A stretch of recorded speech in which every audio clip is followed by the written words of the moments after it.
yenye kuleta tumaini. Mgusa mioyo iliyovunjika kufariji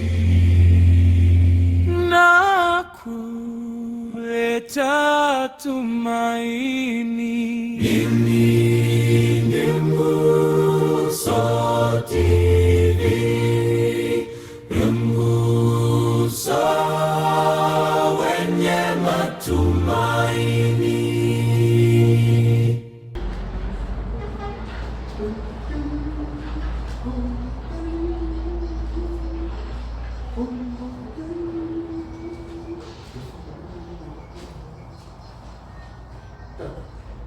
Kumbukeni ni siku gani wapendwa, mlipoamini mkaacha nadhiri zenu kwa Mungu, kwa mwovu Shetani, na leo mmewekwa huru, msije mkaanguka. Na leo mmewekwa huru, msije mkaanguka. Enyi Wakristo, mbona mnasinzia? Mpeni Mwokozi maisha yenu awatawale. Weka nadhiri zenu kwa Mungu, mlipoamini kuwa naye katika shida na raha maishani mwenu, na leo mmewekwa huru, msije mkaanguka. Na leo mmewekwa huru, msije mkaanguka.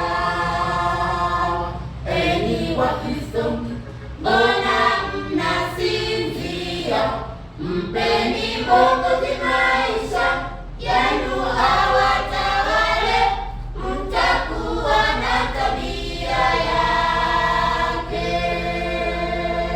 Enyi Wakristo, mbona mtakuwa na tabia yake. Amina. Shiriki mahubiri haya, yapokee na uyafanyie kazi yanayohubiriwa hapa. Haleluya, amen. Jioni ya leo ninakuja tena kwa neema yako Bwana katika makambi haya ya 2026 hapa Mangai.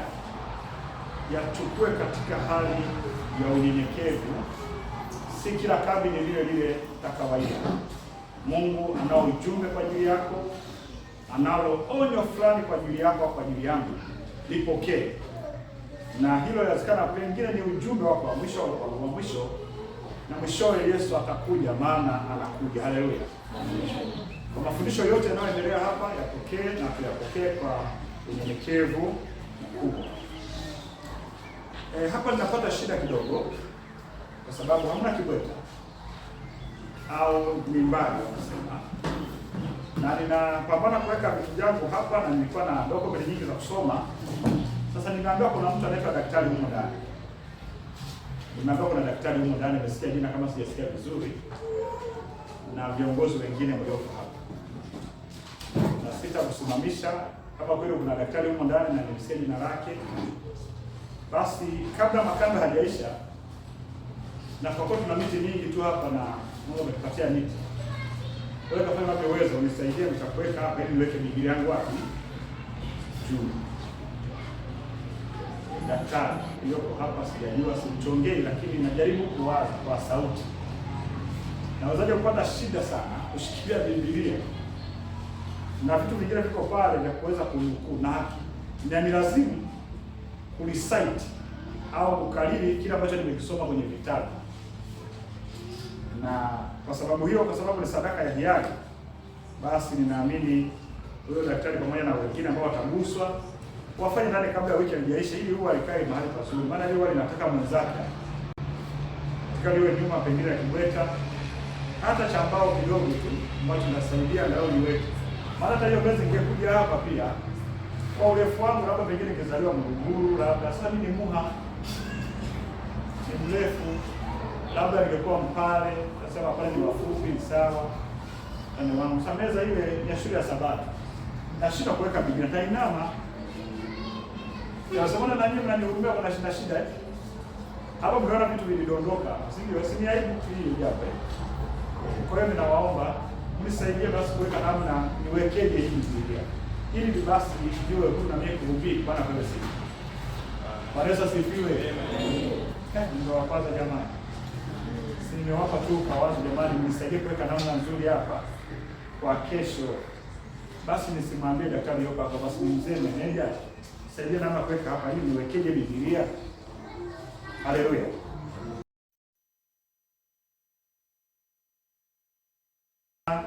Muungwana ni nani? Muungwana ni nani? Katika moto huu ambao ni kauli mbiu ya mwaka huu inayosema nitakwenda nikimsubiri nani? Nitakwenda nikimsubiri Yesu. Nitakuwa na vitu vidogo vidogo ambavyo vitatusaidia ili tuweze kwenda tukiwa na uhakika kwani tunaenda kwa ajili ya Yesu. Haleluya. Twende na uhakika. Subuhi tuliangalia sababu 10 zinazotufanya twende kwa uhakika kwamba tunamsubiri Yesu kwenda kwenye makano. Tuliona sababu 10. Unaweza kuwa na za ziada za kwako, lakini mimi hizo 10 zinanifanya Yesu anapokalisha jina lake mahali niende nikamwabudu. Nipeleke zaka zangu, nipeleke shukrani zangu. Maana amenibariki, amenitunza, amenipa afya njema, amenirinda, ameniokoa. Bwana Yesu asifiwe. Kwa hiyo na sababu kama hizo, njoo kwa Bwana kwa ujasiri, maana Yesu anakuja. Haleluya. Amen. Na anakuja kwa walio tayari kwenda. Walio tayari kwenda wakizingatia kwamba wao ni watumishi wa Mungu. Lazima waishi utume wa kanisa hili. Na utume huu wa kanisa hili ni kwa msomaji. Umefika hapo? Soma. Someni labda nipate msomaji huko kidogo. Soma. Bali muungwana huwaza mambo ya kiungwana. Bali muungwana huwaza mambo ya kiungwana. Naye hushika sana mambo ya kiungwana. Huyu muungwana mtazamiwa anapomsubiri Yesu anashika mambo ya kinini? Jamani mangae, mbona mnanifanya hivyo? Kumtarajia hapa kidogo huko na kumuelewi. Jamani, mtu muungwana hushika mambo ya nini? Muungwana. Kuleta kibeta hapa na mimi niwe huru, ni muungwana si muungwana? Muungwana. Mbona msemi ambaye atamfanya kuwa baraka kwa wengine. Haleluya. Amina. Jioni leo chagua kuwa muungwana. Amina. Katika Biblia tuna wana au mwana wa muungwana. Yesu anajiita ni mwana wa muungwana, lakini kuna mwana wa kijakazi. Kiungwana akimsubiri Yesu. Sasa maana neno muungwana au uungwana, maana muungwana ni mtu. Je, uungwana ni nini? Uungwana ni nini? Kama muungwana ni mtu anaishi maneno haya, lakini kutahadharisha kabisa. Ukililai kwenye hivyo ving'amuzi hivyo, utalemaza akili. Utakuwa mlemavu. Si criticize hiyo idea katika mazingira ambayo itakulazimu tumia. Lakini mimi nimejipa kazi kidogo kutembea na mavitabu. Najipa kidogo kuchafua vitabu na kusoma. Na hii mitandao ni kwenda hizo tools ni sawa, lakini nikwambie sasa hivi imeharibu vijana wa shule. Swali dogo hata hesabu una Google. Utakuwa kilaza ambaye siku moja utadhibitika. Wewe nikwambie, hii jambo halijaanza leo. Wachawi waliokuwa wanamsaidia Nebukadneza walikuwa wanatumia vifaa kama hivyo, ramli, si ndio? Hizi ni ramli za kisasa hivi. Siku moja wakaingia kwenye 18. Mwenyezi Mungu ambaye hali maharage na si asumani jinsi waswali fanya nini? akawabaranisha, akamletea njozi Nebukadneza ambayo aliota na kaisahau, na akawaambia, ninyi nimewaajiri, mna ving'amuzi vya kugugo. Huyo jamaa amesema ni nini? Meta AI, Meta AI. Wakasema nataka mniletee Meta AI, muniambie nimeota nini na mniambie tafsiri ya hiyo ndoto. Mimi sina raha, hata wake zangu siwataki, chakula sitaki, hiyo ndoto imenifadhaisha. Sasa leta na simu yako yenye macho matatu Google, kuna sauti Google hakimu. Mimi nawaambie sasa, kama hukaa na Biblia ukasoma, unaleta unasoma imeenda, utaenda na maji. Na wengi leo hatuji na Biblia. Tumekuwa Wakatoliki wa Sabato, hatuna Biblia. Hata wahubiri siku hizi anakuja kwa ndani ndio msome, hana Biblia, ana simu, anapangusa hivi. Unajiuliza, dunia tukikata tunaipeleka wapi? Hata kama tunaishi kwenye ulimwengu wa teknolojia, ni kweli hivi wewe unazidi teknolojia ya Mungu? Mungu yaani Mungu yuko mbele ya teknolojia, lakini alipokuwa duniani anasema imeandikwa. It is written. Kwenye mashindano vyovyote vile, labda unatafuta changamoto. Hata mimi natumia teknolojia hii ninapofanya utafiti wa jambo. Nikimaliza hapo naingia kwenye Biblia. Haleluya. Amina. Ninaingia kwenye mitandao kutafuta jambo, jumla maneno yote, lakini siachi imeandikwa ya vitabu. Nabeba begi mimi ya vitabu. Leo hii kanisa tumejaa internet humu ndani. Yaani washiriki tumegeuza. Sasa ukiwacha hivi, kwa mfano kama ukiwacha hivi mtu akiangalia mambo ya ovyo ovyo, unaweza kaambia mtu ya huyo kanisani. Sawa, ni akili ya mtu kwa mwingine ameshaharibikiwa. Lakini anaanza tu kama wanadamu. Kama tukililai kwenye hizi teknolojia, tukaacha kutumia akili ya asili ya kawaida kutafuta mambo na kuumiza ubongo ukue, tutakuwa walemavu. Na ndio wasomi wa siku hizi. Hatutaki kuumia. Tunataka vitu rahisi tu, yaani ubonyeze tu, yaani kinakuja. Tunabonyeza. Mpaka wasichana wa siku hizi, wataka hata wanaume wakubonyeza, Mungu anakuja. Wake zamenya mke anakuja, zilete.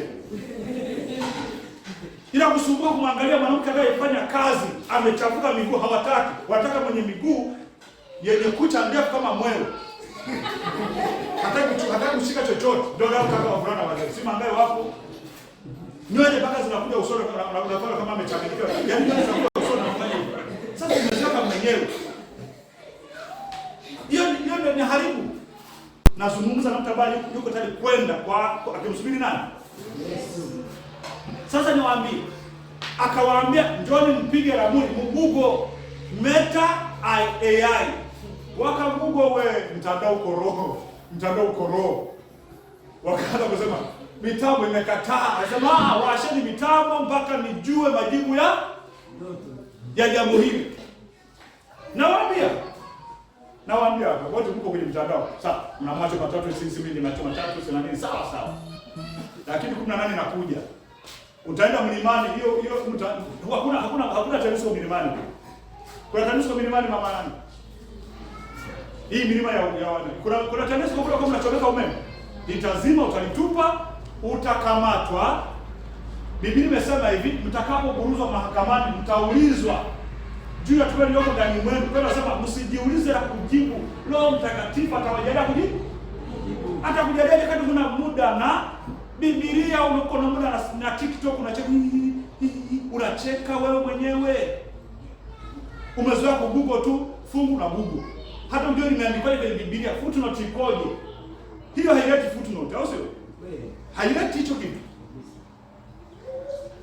Tukililai kwenye hii tunakwenda kubanwa.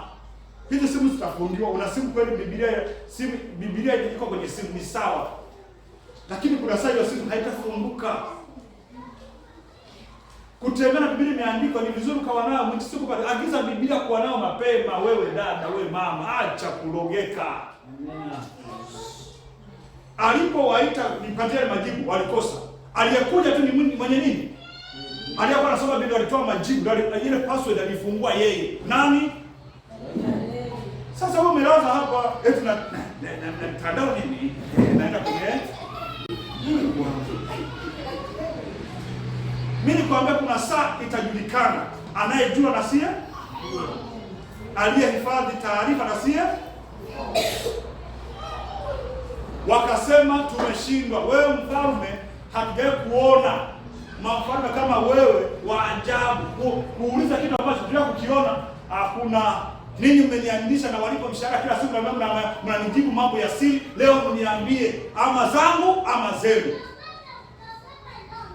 Kuna siku ama zako ama za kwao, ama zangu ama za kwao.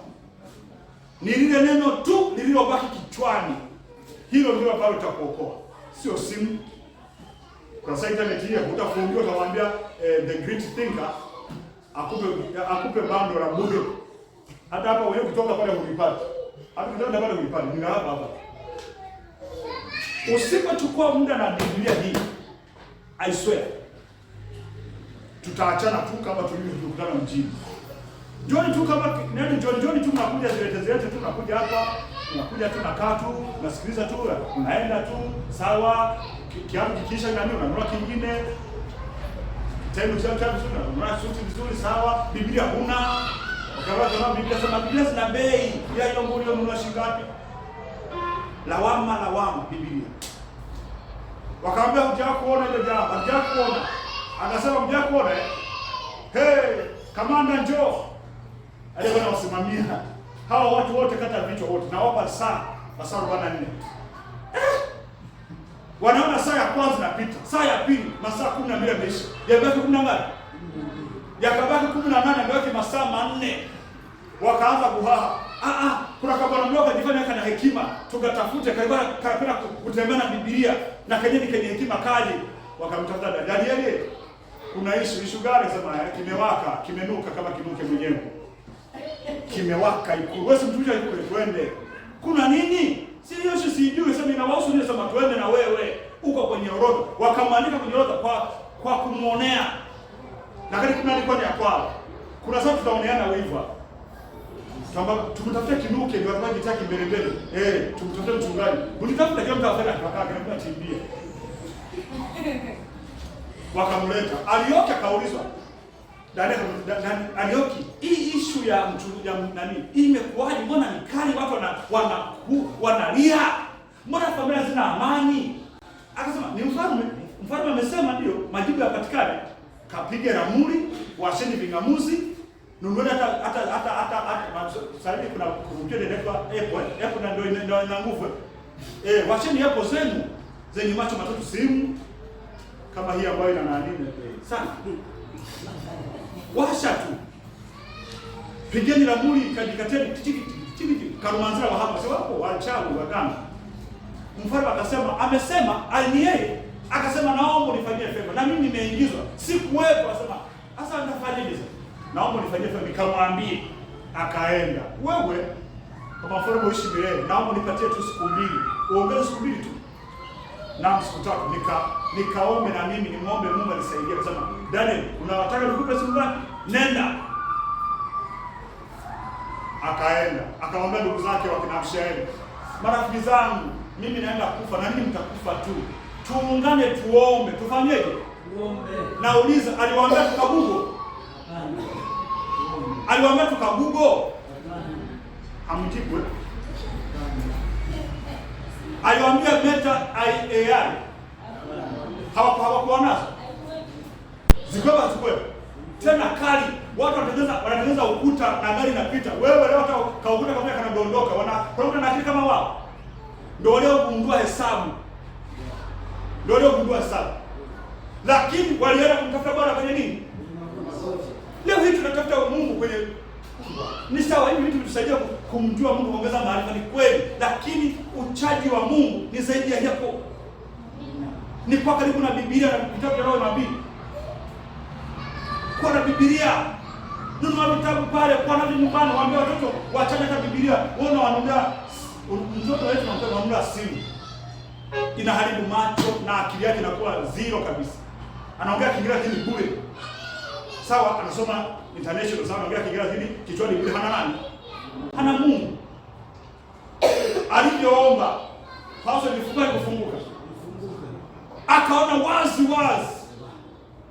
sanamu kubwa, lakini chini kuna maelezo nini maana ya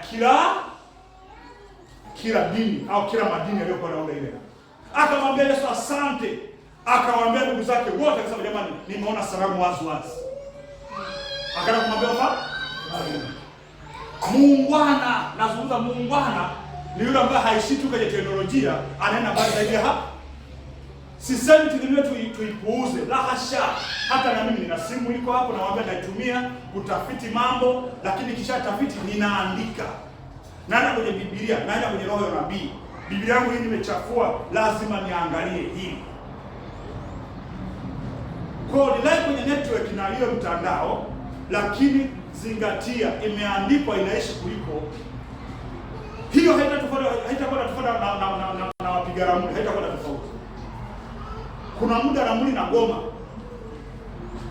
Mungu alimtumia Danieli kuokoa wachawi, si ni kweli? Akamwambia wasamehe tu hawa, wamezoea mambo ya kubofya tu, mambo magumu ya kutumia akili hawawezi. Na sisi tumeenda huko, tunakuja makanisani na simu. Mama mtu mzima, pochi nzima imejaa simu na vitambaa na vichanuo. Baba mtu mzima, begi nzima simu imejaa vitu gani? Na unakuja kanisani na unataka mambo yafunguke ndani ya kichwa chako. Yatafunguka kweli? La hasha. Kuwa na simu kubwa lakini kuwa na Biblia. Haleluya. Amen. Kuwa na simu kubwa lakini kuwa na vitabu vya nabii. Uwe mtu wa maombi. Kuwa na muunganiko na nani? Na sio na mitandao, na sio na teknolojia. Yetu tunaendelea kwenye teknolojia kuliko kulilai kwa nani? Muungwana. Anajua anavyokwenda, lazima awe muungwana. Kwa muungwana, Danieli aliokoa wale wachawi kwa sababu alikuwa muungwana. Akaombea nini? Msamaha.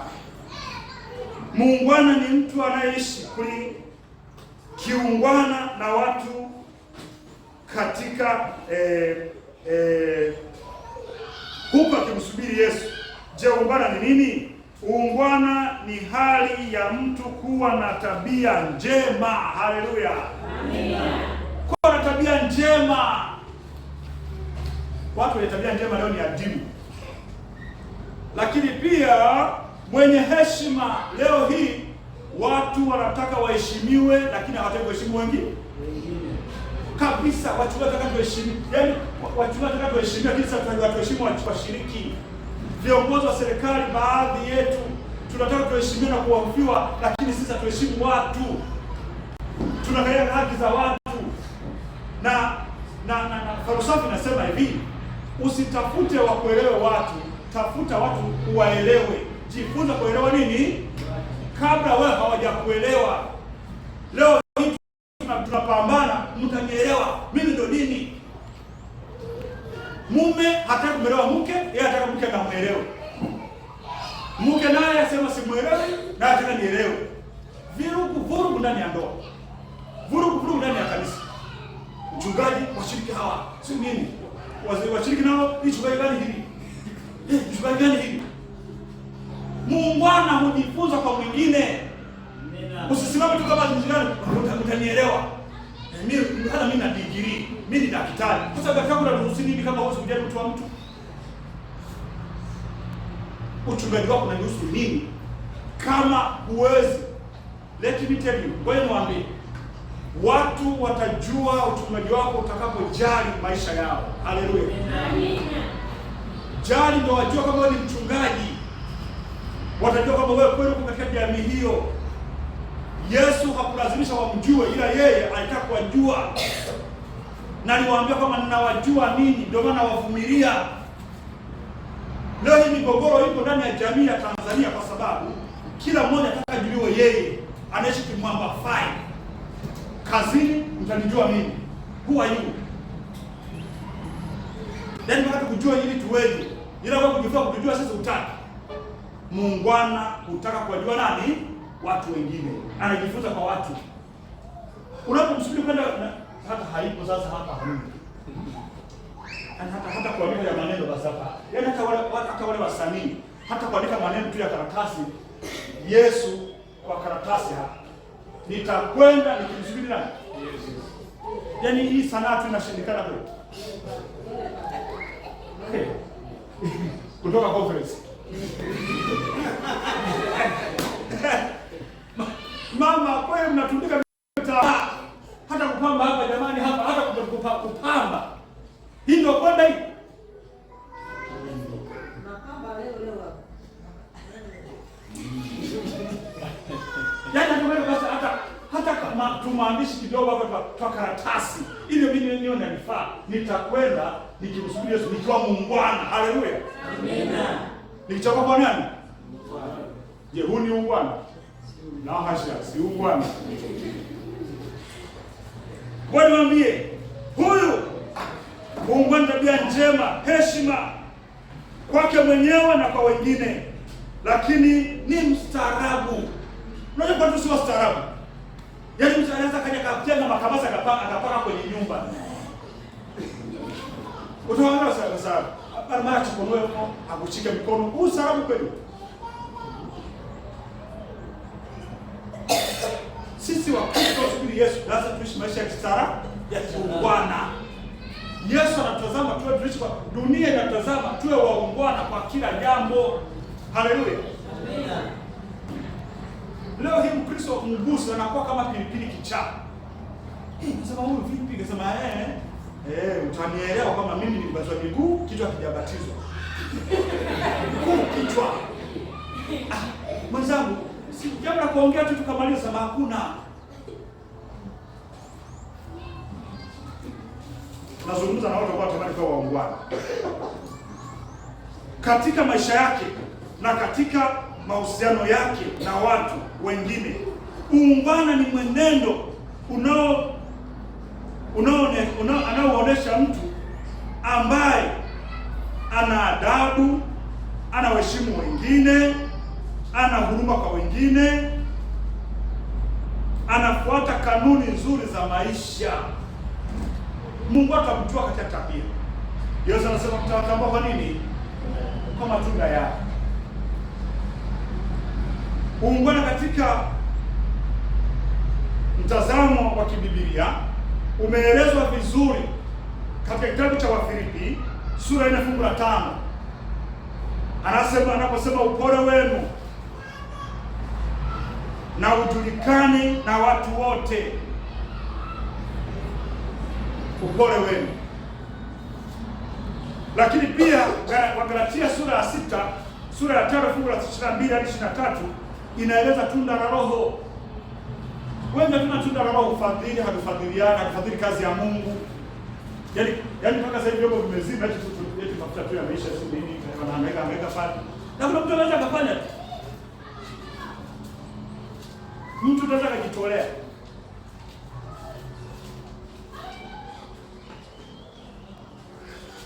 Kwa nini tusiishi kiungwana kama Wakristo? Muungwana kweli sio kama anaweza kupata raha. Kwa sababu kama muungwana ukalipa mabaya, ni kweli. Hata hivyo Yesu alitenda mabaya gani mpaka akatundikwa msalabani? Alimdhulumu nani? Na Yesu anasema kama nimetendewa mimi nilie. Nilie. Mwalimu na Bwana. Na Bwana tena mti mbichi. Je, ninyi mlio wakavu mtatendewa, lakini mtakapojiungamanisha na mimi niliye zabibu hai, mkiwa matawi, hii chemchemi ya uzima itakuwa ndani mwenu, na ninyi mtashinda, mtakuwa waungwana. Yesu anatazama hilo. Haleluya. Uungwana uko wapi katika kazi ya Mungu? Uungwana uko wapi tunapokwenda kumsubiri Yesu? Uko wapi leo? Uungwana uko wapi? Uungwana umesha ndani ya ndoa, ndani ya mahali pa kazi, ndani ya magari tunakanyagana. Siku hizi hata umeona huko vijana wadogo, baba akaingia kule, na mimi nimechoka. Tena anajipaka kama nina chati. Na ana chati kabisa na mzee amesimama hapo. Ni ungwana.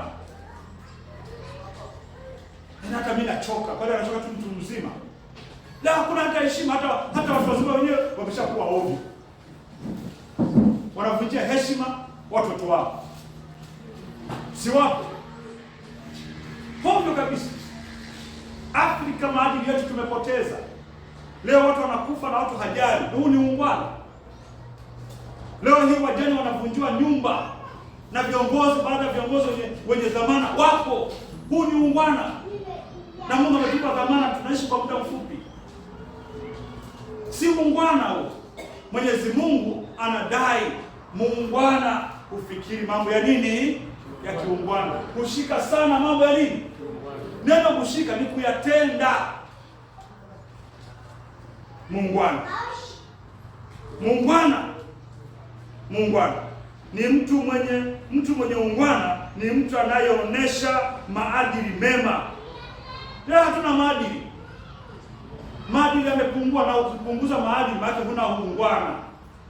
Heshima baba kwa watoto haipo. Watoto kwa baba na wazazi haipo. Kuheshimiana katika kazi haipo. Leo hiyo wanasema, hata wale wa mpira wanasemaje nini? Mwana wanasema nini? Wanasema watu wa mpira wale. Wanasema nini ule msemo wao? Watu wa mpira nao humsaidia hapo. Hakuna watu wa mpira. Hakuna watu wa mpira. Watu wote ni waungwana. Maana wakati mpira nao mpira ndio waungwana. Kuna wakulima na wafugaji. Unaona nikasema niko hata mmoja. Ubwela. Leo hivi kufanya ubwela. Tuna maneno makali ya kuonyesha kwamba sisi si waungwana, ambao Yesu anatuhurumia kwamba hivi wanangu, na nyinyi mnatangaza hayo, na nyinyi mmewaambia mnanisubiri mimi. Mnakwenda mkinisubiri kweli katika hali hiyo? La hasha. Wapendwa, tuwe waungwana tunapokwenda katika shughuli zetu. Haleluya. Unapoenda kwenye shughuli kuna vikwazo vingi, jitahidi kuwa muungwana. Maana muungwana ni mvumilivu, anatunda na Roho. Muungwana anapoona jambo limekaa vibaya analirekebisha. Hasema halinihusu hili. Leo kwenye idara hatusaidiani. Anajua mwenyewe bwana, mambo ya mchungaji haya, mambo ya mzee anajua mwenyewe. Muungwana haraumu, muungwana atafuta solution. Is a problem solver, not a cause problem. So problem causer. Leo hii kwenye familia tunategesheana. Akosei ni mlaumu, achelewe ni mlaumu. Lakini jambo la pili, kuwa muungwana, tunapaswa tuwe waungwana. Tunapomsubiri Yesu anapokuja mara ya pili, tuwe waungwana. Yesu atazama hilo. Haleluya. Tuwe waungwana. Wana Mangai hapa, Mangai inahitaji waungwana tu, na dunia iko hivi kwa sababu imepungukiwa na waungwana. Familia zote zinatetea, zinaumia, zina migogoro kwa sababu hata mmoja hataki kuwa nini? Muungwana. Kwamba mimi nishuke ili mambo yafanyike. Kila mmoja yuko juu. Hata hiyo mimi naibu kuliko wewe. Mshahara wangu ndio nakula mwenyewe hapa. Mshahara nakula wewe, mshahara wako, akili sio zako, ukipewa na Mungu. Lakini unampiga mume wako kwa sababu ya mshahara wako. Unampiga mke wako kwa sababu ya mshahara, eti mshahara. Mshahara ni neema ya Mungu tumepewa. Mtu mwingine anaambiwa unakaa kwenye nyumba yangu hii nimejenga. Unamwambia mume wako umejenga.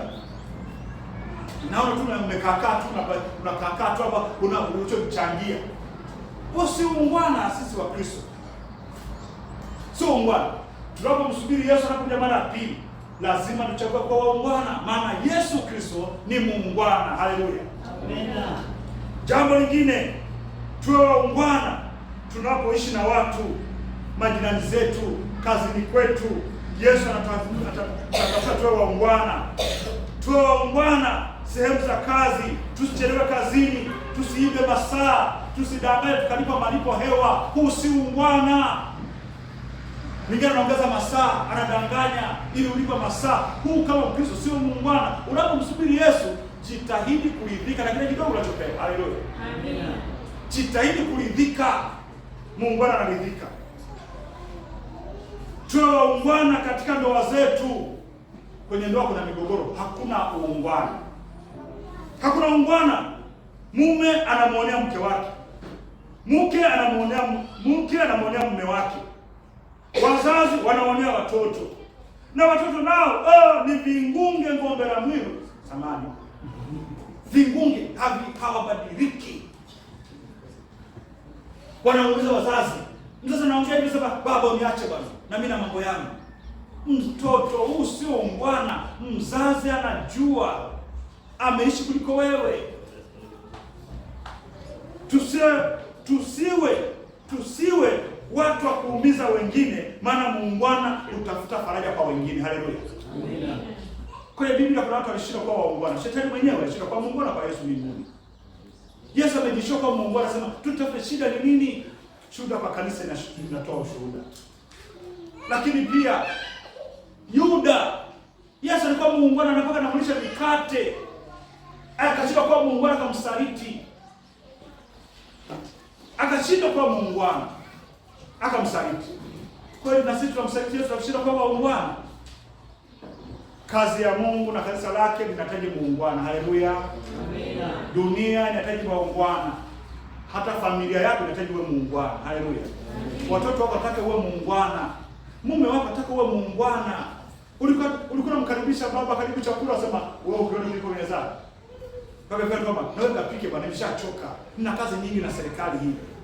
Na kazi nyingi jamani. Mimi ndio manager, baba. Ungejua kazi nilizonazo ni nyingi. Hivyo wewe unasaidia kupika kweli? Mama, wewe ndio muungwana. Baba, wewe sio muungwana baba. Unapomsubiri Yesu, ukaimba wimbo na msubiri Yesu, jua namna ya kuwa muungwana, na Yesu aliye muungwana atakufanya uwe nani? Uwe muungwana. Ishi ndani ya mawazo yake. Kubali neno lake. Tukubali tuwe waungwana, kwa sababu mfano wa muungwana mzuri kabisa ni watoto watatu ambao wanaleta kweli. Yusufu alikuwa muungwana kule Misri. Hakutaka kumkosea bwana wake, si kweli? Kama angefanya ule muungwana, si ungwana ule. Lakini Danieli alikuwa muungwana kwa wale wachawi. Ilikuwa ni kazi yake kuombea msamaha. Ilikuwa ni kazi yake. Maana sio kwa jamii kama wanajua kila kitu na wana mitandao, wana ramuni. Lakini baba bora kuwa favor kwao, wahurumie, wasamehe. Leo hii mbaya wako akipata shida ndio unasigilia kabisa kwamba tena na nikome. Na wewe Mkristo, unasubiri Yesu hadi wewe mbinguni. Ukiona adui kwa mujibu wa kitabu cha Warumi 12:21, usishindwe na ubaya, ushinde ubaya kwa nini? Kwa wema. Huu ndio ungwana. Tunataka kusema Mungu nisaidie. Tunashindwa na ubaya mara nyingi. Nachukia moyoni napoona mtu ananifanyia ubaya. Natamani nimlipize kisasi. Na mimi leo nimejifunza kwa muungwana, nisaidie. Mungu awabariki sana. Mungu awabariki, akubariki sote. Tuwe waungwana kazini, tunaumizana kazini. Wewe na makovu hapa ya kazini, kuumizwa na mabosi wao, kuumizwa na wake zao na waume zao, kuumizwa na majirani, au wewe kuumiza na ndio alimuumiza mtu fulani. Unapokumbuka mahali ulipoumiza mtu, kama ambie Mungu nisaidie, nisamehe, hata kama siwezi kumkumbuka niliyemuumiza, lakini najua kufanya vile si ungwana. Mungu atubariki, tusimame tupate kuona. Kwa mkono hiyo nimempa Yesu hiyo ahadi, sio mimi. Hata na mimi natamani niishi kiungwana. Haleluya, amen. Niishi kiungwana. Unapoona mtu anateseka na nyanyaswa na unaweza zungumza. Mwambie hapana, wewe unachokifanya sio, na mimi nimefanya mara kadhaa. Nafsi yangu inajua. Nimefanya mara kadhaa kuingilia mgogoro, nikamwambia hili jambo haliko sawa. Nimemwambia mtu bwana, hili jambo haliko sawa. Hata kama linaniangalia hili haliko sawa. Piga kelele kwa ajili ya watu wanaoonewa. Viongozi wa serikali tumepewa nafasi, baadhi yetu tusiwe nafasi kuumiza watu wanyonge. Huu si ungwana. Kuna majibu tutajibu mbele za Mwenyezi Mungu. Viongozi wa kidini, baadhi yetu tusiumize washiriki. Mshirika amepatikana na tatizo kwa basi wa kabila lako, unaitisha kabla unatangaza kabisa ndio. Lakini wakati amepatikana, haina shida. Huu si ungwana. Tenda haki. Haleluya. Tenda haki. Muungwana usimama katika haki. Bila kujali ni nani anayesimamia. Ninaamini Mungu atasimama na wewe, maana Umesema ninakwenda nikimsubiri nani? Mungu abariki sana. Tuombe. Baba na Mungu wetu wa mbinguni, ninakushukuru kwa sababu wewe ni Mungu wetu. Tunaendelea somo muhimu katika Isaya sura ya 32 aya 8, kwamba muungwana huwaza mambo ya kiungwana, kushika sana mambo ya kiungwana. Kuna mambo ambayo tunapima siku zote kwenye maisha yetu kuonekana kama sije ni waungwana, lakini tunakaa tumepungua, maana hatukutenda sasa na uungwana, na tunyosha mikono kukiri kwamba utusamehe na utuhurumie. Kwa tunapowatendea sivyo na si kiungwana, utusamehe na wao pia waguse watusamehe pia. Lakini kadri tunavyoishi tutakutana na vipimo vya kupima uungwana wetu. Tunaomba utusaidie tusianguke kama walivyoanguka wengine. Tusimame kama Yusufu pale Misri. Tusimame kama Daniel kuwatetea wachawi waliojiaminisha kwamba wanajua, lakini kumbe wanaingia kwenye shida na wakawaombea msamaha. Muungwana huombea wasamaha wengine. Muungwana ufadhili. Muungwana na upole. Muungwana sio mkali kwa sababu kuna sababu. Muungwana hana kisasi. Muungwana hana roho mbaya. Muungwana akiona jambo halijakaa sawa na hawezi kulifanya, analifanya. Angalia kanisa lako ulimwenguni. Linateseka, baadhi yetu umetubariki baraka za fedha, baraka za karama na vipawa, lakini tunawezesha mambo mengine duniani, kanisa lako linaumia. Sasa maangawe hiyo ambazo uliokoa, uguse watu, wajitoe, waendelee kufariki kazi yako, mafuta yapatikane na umeme urekebishwe. Wako ambao wanaweza wakaenda hata kwa viongozi waliosimamia masuala ya umeme, wakaongea ikakaa sawa nafasi zao, lakini hawafanyi, hawatumie mvuto wao kusimamia kazi. Inaumiza. Wewe Mungu kwa uungwana wako kamtoa Yesu, na yeye kwa uungwana wake akakubali kujitoa, akafa msalabani. Kwa uungwana wake akafufuliwa, akafufuka, na anatuahidi kutufufua kutoka kwenye ukuzimu na kutoka kwenye makaburi yetu, kutoka kwenye dhambi, akatusamehe. Yesu, tufundishe, utusaidie karama hii ya uungwana ikae ndani mwetu, ili kazi yako isonge mbele, wengi waandaliwe. Hivi navyoomba nikiwaombea hao walionyosha mikono na kujiombea mwenyewe, ni katika jina la Yesu, amina. Mungu abariki sana.